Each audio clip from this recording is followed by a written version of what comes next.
लड़के ने जैसे ही कहा कि उसके पास अब सुपर पावर आ गई है, उसके चाचा को उस पर बिल्कुल यकीन नहीं हुआ। चाचा ने पास पड़ी एक बड़ी तलवार उठाई और लड़के पर जोर से वार कर दिया। ताकत इतनी लगी कि तलवार ही मुड़ गई, लेकिन लड़के को जरा भी चोट नहीं आई। सुपर पावर मिलने के बावजूद लड़का डरा हुआ था। उसे डर था कि कहीं वो अपनी शक्ति से कोई बड़ा हादसा न कर बैठे। दरअसल बचपन में जब वो अपने माता पिता के साथ बाहर गया था तो कुछ लुटेरे बंदूक लेकर उन्हें लूटने लगे। पिताजी लुटेरों से भिड़ गए। लड़का भी मदद करने दौड़ पड़ा, लेकिन अनजाने में उसने लुटेरे की बंदूक का ट्रिगर दबा दिया। गोली उसके अपने पिता को लग गई और वो चल बसे।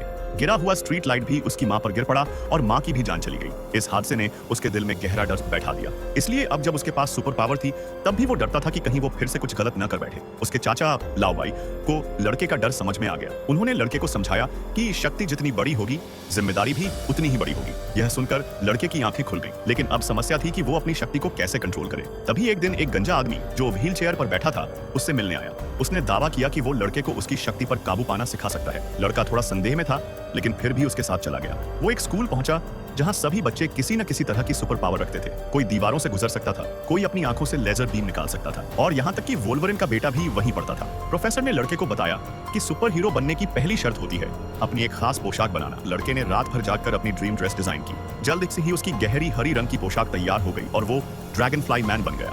नई पोशाक पहनकर वो शहर का रक्षक बन गया। उसकी बहादुरी की खबरें अखबारों की सुर्खियों में छा गई, लेकिन उसे पता नहीं था कि प्रोफेसर खुद एक साजिश रच रहा था। वो अपनी कैंसर की बीमारी ठीक करने के लिए एक मशीन बना रहा था जो लोगों की जीवन शक्ति चूस सकती थी। उसने मशीन का मुख्य पुर्जा हासिल कर लिया और इमारत की छत पर मशीन चालू कर दी ताकि पूरे शहर की ऊर्जा चूस सके। तभी लड़का अपनी घायल प्रेमिका को गोद में उठाए वहां पहुंचा। उसने प्रोफेसर को मशीन से खींचना चाहा, लेकिन तब तक सारी जीवन शक्ति उसकी प्रेमिका में समा गई और वो चुटकियों में ठीक हो गई। प्रोफेसर ने तभी उस पर एक चिपकने वाला बम फेंका। लड़का उसे उतारना चाहता था, लेकिन बम उसकी पैंट से चिपक गया। बम फटने ही वाला था कि लड़के को एक तरकीब सूझी और जोरदार धमाके के बाद भी वो जरा भी घायल नहीं हुआ, जबकि प्रोफेसर टुकड़े टुकड़े हो गया। इस तरह खतरा टल गया और लड़का अपनी बहादुरी से अपनी प्रेमिका का दिल जीत लिया। दोनों ने खुशी खुशी जिंदगी बिताई।